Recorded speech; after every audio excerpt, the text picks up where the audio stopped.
93 WIBC Mobile News. On the level, on the go.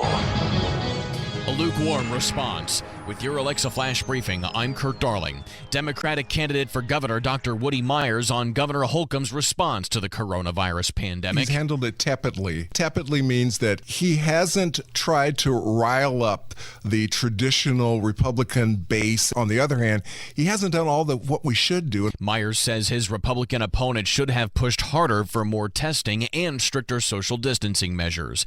You will get to read John Bolton's book, The Room Where It Happened. Chris Davis reports on why Bolton says Vice President Pence was almost replaced. Some excerpts from the book that have been released in advance say that Trump wanted to replace Pence with Nikki Haley, the ambassador to the United Nations. The reason may have been to help get more votes from women. Bolton, in an interview with ABC's Martha Raddatz. I don't think he's fit for office. I don't think he has the competence to carry out the job. President Trump has returned Bolton's jabs on Twitter and called him an incompetent, a wacko, and a dope.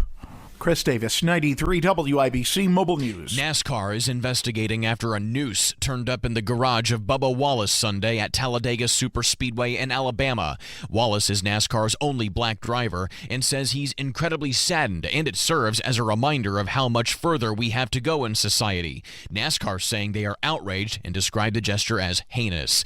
Police reform still the front and center issue on Capitol Hill. Fox's Jared Halpern. South Carolina Republican Senator Tim Scott says he's hopeful to win bipartisan support for the Justice Act. We make it about families who've lost loved ones, about restoring trust, about respecting officers. Scott took ideas from the House Democrats' Justice and Policing Act, but California Democrat Karen Bass says the Senate measure is too watered down. Democrats are pushing for limits to make it easier for police officers to face civil action for misconduct. On Capitol Hill, Jared Halpern, Fox News. Rain is in the forecast for most of the week. We move into tonight, we'll see more widespread rain and storms. Tomorrow, we're looking at low chances for rain, showers, and maybe a few thunderstorms in the afternoon for Tuesday. National Weather Service meteorologist Crystal Pettit, who says there's a marginal risk for severe weather in the western part of the state.